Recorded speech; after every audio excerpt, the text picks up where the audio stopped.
Yes, reka nguhereze ikaze kandi nkwifurize gukomeza kugubwa neza cyane aho uri hose mu bice bitandukanye by'isi, amahoro y'Imana abane namwe ndetse kandi mukomeze kugubwa neza gatanu kuri gatanu nk'uko mubyifuza.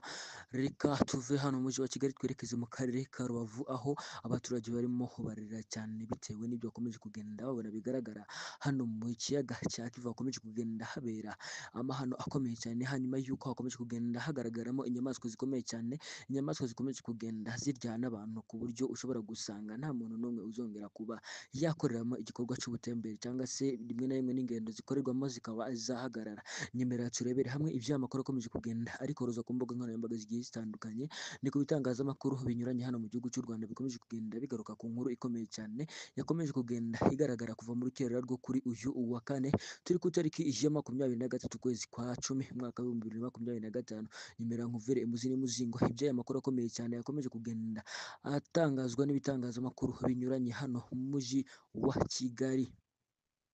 Reka nkwisubire ko wanyereka ko turi kumwe kugeza kuri uyu munota ubikije mu buryo bwo gufungura ibuto ya subscribe. Ni ibintu byoroshye cyane ku buryo ushobora gusanga ubikoze mu masegonda atarenze abiri yonyine. Reka nkwisabire kuba wabikora ukabigira utwereke ko uri kumwe natwe kuri uyu munota, kandi biragufasha kuba wajya ukurikirana amakuru gatanu kuri gatanu ya buri munsi tuba tukugezaho, ndetse ukanagufasha kuba byakorohereza kuba wajya ubona amakuru bitiriwe bikugora nimba bamaze kuba wafungura ibuto ya subscribe. Reka nkwisubire ko wadusigira igitekerezo muri comment ndetse ukanaba washaringa kuri bagenzi bawe amakuru nk'aya ngaya aba akugezeho. Nimba warangije ko wafungura ibuto ya subscribe, nguhaye ikaze kandi nkwifurije gukomeza kugubwa neza cyane aho uri hose mu bice bitandukanye by'isi, ndetse kandi amahoro y'Imana abane nawe ndetse ibyo ukora byose bikomeze kugendekera neza gatanu kuri gatanu nk'uko ubyifuza.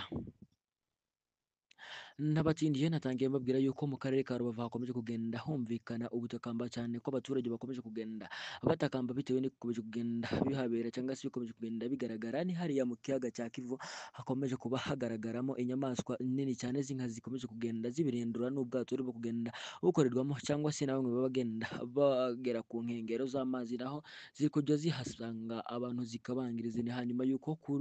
mu gitondo cyo kuri uyu wa kane ku itariki ya 23 ukwezi kwa cumi umwaka wa 2025 nibwo ikiyoka kinini cyane cyamaze kuba cyavunduka muri kiyaga cya Kivu kikaba cyamira umuntu nk'uko mwakomeje kugenda mubibona, dore nk'uko nabiberetse aho ngaho ku ifoto. Ibyo bintu ni ibyabereye mu kiyaga cya Kivu, niyo mpamvu naje kugira ngo mbavire imuzi n'imuzingo iby'aya makuru akomeje kugenda hari kuri koroza hariya mu karere ka Rubavu, dore ko abaturage bahatuye bafite ubwoba bwinshi cyane, dore ko bamaze kuba batangaza yuko n'ingendo zisanzwe zikorerwa muri ariya mazi zishobora kuba zigiye guhagarikwa. Nyemerera umpereze ikaze nanjye nguhereze umwanya nkuvire imuzi n'imuzingo iby'aya makuru, nkubwira igihe byaje kuba byatangira, dore ko atari bwo bwa mbere birabaye, byari bisanzwe byarabaye ariko abantu bareka barabaye babihishira. Nyemerera nkuvire imuzi n'imuzingo iby'aya makuru rero, nkubwira igihe byaje kuba byatangira, nkubwire nuko byaje kuba byatangira kugeza amagingo aya, nkubwira n'ukuntu biri kuba bimeze, ariko icyo nkubwiye cyo byaje kuba byamara gufata indi ntera, byageze ku rundi rwego. Yes, reka nguhereze ikaze kandi nkwifurize gukomeza kugubwa neza cyane aho uri hose mu bice bitandukanye by'isi, amahoro y'Imana abane namwe ndetse kandi mukomeze kugubwa neza gatanu kuri gatanu nk'uko mubyifuza. Reka tuve hano mu mujyi wa Kigali twerekeze mu karere ka Rubavu aho abaturage barimo barira cyane bitewe n'ibyo bakomeje kugenda babona bigaragara hano mu kiyaga cya Kivu hakomeje kugenda habera amahano akomeye cyane, hanyuma y'uko hakomeje kugenda hagaragaramo inyamaswa zikomeye cyane, inyamaswa zikomeje kugenda ziryana abantu ku buryo ushobora gusanga nta muntu n'umwe uzongera kuba yakoreramo igikorwa cy'ubutembere cyangwa se rimwe na rimwe n'ingendo zikorerwamo zikaba zahagarara. Nyemerera turebere hamwe ibyo amakuru akomeje kugenda ariko ruza ku mbuga nkoranyambaga zigiye zitandukanye, ni ku bitangazamakuru binyuranye hano mu gihugu cy'u Rwanda bikomeje kugenda bigaruka ku nkuru ikomeye cyane yakomeje kugenda igaragara kuva mu rukerera rwo kuri uyu wa kane, turi ku itariki ya 23 ukwezi kwa cumi umwaka wa 2025. Nyemerera nkuvire imuzi n'imuzingo iby'aya makuru akomeye cyane yakomeje kugenda atangazwa n'ibitangazamakuru binyuranye hano mu mujyi wa Kigali.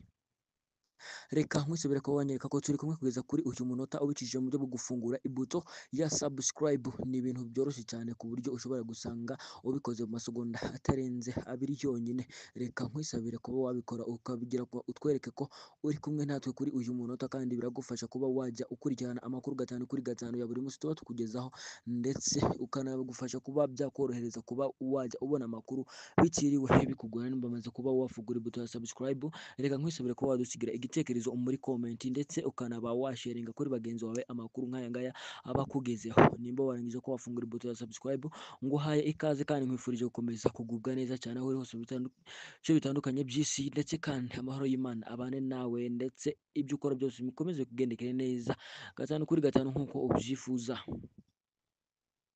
N'abatindiye natangiye mbabwira yuko mu karere ka Rubavu hakomeje kugenda humvikana ubutakamba cyane ko abaturage bakomeje kugenda batakamba bitewe n'ibikomeje kugenda bihabera cyangwa se bikomeje kugenda bigaragara. Ni hariya mu kiyaga cya Kivu hakomeje kuba hagaragaramo inyamaswa nini cyane z'inkazi zikomeje kugenda zibirindura n'ubwato burimo kugenda bukorerwamo, cyangwa se na bamwe baba bagenda bagera ku nkengero z'amazi naho ziri kujya zihasanga abantu zikabangiriza. Ni hanyuma yuko